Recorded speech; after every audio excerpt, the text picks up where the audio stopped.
The year is 1666. The sea between England and the Dutch Republic is a cauldron of conflict.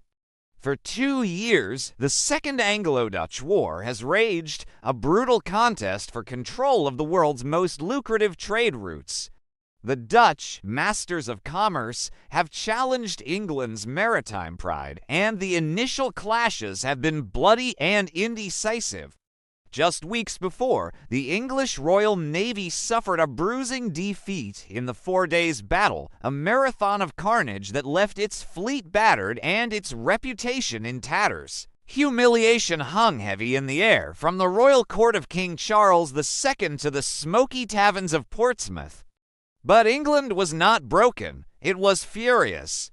In the shipyards, the sounds of hammers and saws echoed day and night. Wounded ships were patched, shattered masts were replaced, and fresh crews were mustered. This was more than a repair effort, it was the forging of a weapon, fueled by a collective thirst for revenge.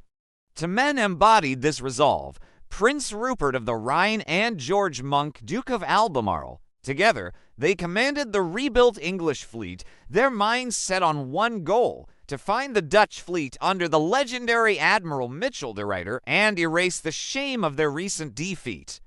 As dawn broke on August 4th, 1666, the English lookout screamed the long-awaited news. Sails on the horizon, the Dutch were at sea. The moment of reckoning had arrived. This would not be a chaotic brawl like the last encounter. This would be a calculated, disciplined, and overwhelming demonstration of English naval power. The next 2 days would go down in history, not just as a ferocious battle, but as a stark lesson in the difference between winning a fight and winning a war. This is the story of St. James's Day fight, a tale of fury, fire, and a victory that ultimately decided nothing. The morning sun sliced through the sea mist, revealing the two greatest navies on Earth. Aboard the English flagship, the Royal Charles, the order was given. Drums beat a thunderous rhythm across the fleet, a heartbeat of impending violence. Signal flags shot up the masts, carrying intricate commands that rippled from ship to ship.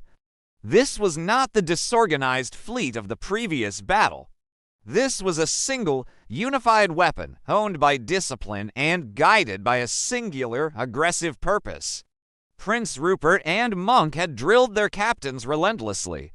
The new fighting instructions were clear: maintain a perfect line of battle, concentrate firepower, and break the enemy.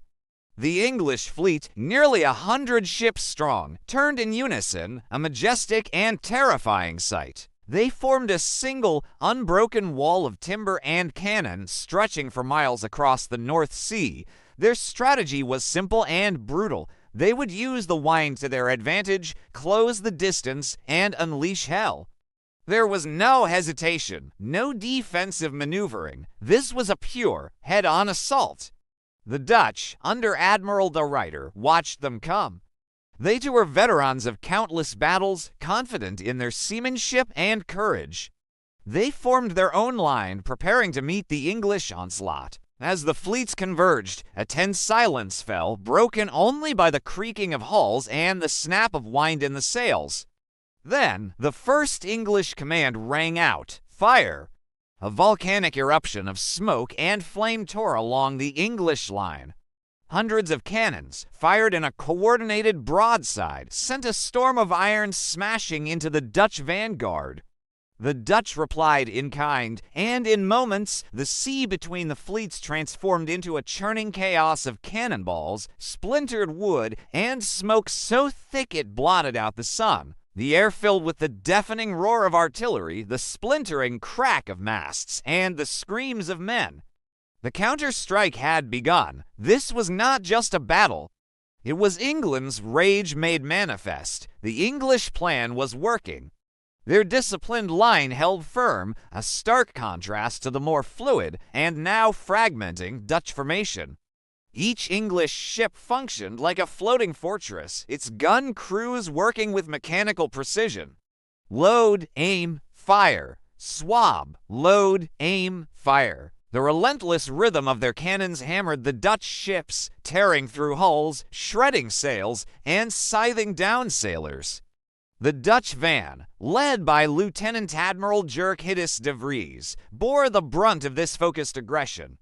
His flagship was pounded into a wreck, its masts collapsing, its decks running red. De Vries himself was mortally wounded, a devastating blow to Dutch morale. The center of the battle was a maelstrom. Here, the flagships of the opposing commanders, the Royal Charles and De Ruyter's de Zeven Provinciën, engaged in a personal duel. These colossal vessels, each armed with over 80 cannons, exchanged broadsides at point-blank range. The noise was indescribable, a physical force that shook the very bones. Splinters the size of daggers flew across the decks, and the acrid smell of gunpowder mixed with the metallic tang of blood. Yet, through the smoke, a clear picture was emerging. The English were gaining the upper hand. Their superior gunnery and unwavering formation were overwhelming the Dutch section by section. One by one, Dutch ships began to fall out of the line, crippled and defenseless. The English ships, sensing weakness, pounced like wolves. Explosions rocked the Dutch fleet as powder magazines were hit. The Dutch Vice Admiral, Johan de Leeft, was killed. Another flagship, commanded by the son of the great Martin Tromp, was dismasted and nearly captured. De Ruyter, watching his fleet disintegrate around him, fought with desperate courage. But he was fighting a losing battle. The English were systematically dismantling his fleet. By the end of the first day, victory seemed not just possible, but inevitable. The sea had become a killing ground, and the Dutch were paying a terrible price. As the sun began to set on the first day, the scale of the English tactical success was undeniable. The Dutch fleet was in disarray, shattered and retreating. But victory is one thing, annihilation is another. The English ships, though victorious, were also heavily damaged. Masts were splintered, rigging was shredded, and hulls were pockmarked with cannonball holes. More critically, their ammunition was running dangerously low. The furious, day-long bombardment had consumed tons of gunpowder and shot. The relentless pursuit began to slow. The English captains, assessing their battered ships and depleted magazines, knew a hard truth. They could continue the fight, but they could not sustain the same intensity. Nightfall brought a temporary halt to the carnage. Under the cover of darkness and a thick fog that rolled in, De Ruyter performed a masterful withdrawal. He gathered his surviving ships, protecting the most heavily damaged ones, and slipped away from the English. He had been beaten, but he had not been destroyed. His fleet, though mauled, was still a coherent force. When dawn broke on the second day, the English resumed the chase, but their momentum was gone. The pursuit was sluggish. They managed to catch and burn a few Dutch stragglers, but the main body of De Ruyter's fleet had made it to the shallow coastal waters of Holland, where the larger English ships of the line dared not follow. The battle was over. The English had won a clear and brutal victory. They had inflicted devastating losses, killing thousands of Dutch sailors and destroying or capturing over 20 ships for the loss of only a few of their own. They had driven the Dutch from the sea and avenged their earlier defeat. On paper, it was a triumph. But as the smoke cleared and the waves washed the blood from the decks, a hollow feeling began to set in. The knockout blow had not been delivered. The Dutch fleet, the source of Holland's power, had escaped. This was a victory, yes, but it was not the decisive, war-ending victory England so desperately needed. The battered English fleet limped back to port, its crews exhausted, its timbers groaning. The cheers that greeted them felt different from the cries of outrage that had sent them off. There was relief and there was pride, but there was also a quiet, unsettling sense of incompletion. At the docks, the grim reality of naval warfare was laid bare. Wounded men were carried ashore, and the dead were prepared for burial. The cost of this victory had been immense, not just in lives, but in resources.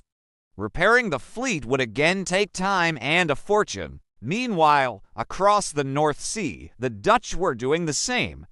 Their shipyards, arguably the most efficient in the world, were already at work. Damaged ships were refitted with incredible speed. New crews were found. The economic heart of the Dutch Republic, its global trade, had been interrupted but not severed. The maps in the Admiralty offices in London and The Hague remained largely the same. The vital sea lanes were still contested. The strategic situation had not fundamentally changed. The St. James's Day fight was a brutal lesson. It proved that firepower, discipline, and aggression could win a battle. The Royal Navy had shown its teeth and proven its might. But it also revealed a deeper truth about the nature of war. A tactical victory, no matter how overwhelming, means little if it doesn't achieve the strategic objective.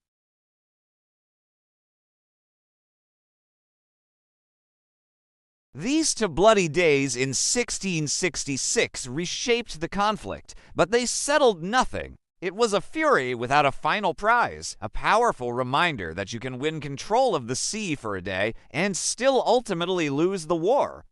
The greatest Dutch triumph, a raid that would humiliate England like never before, was yet to come. Thank you for watching.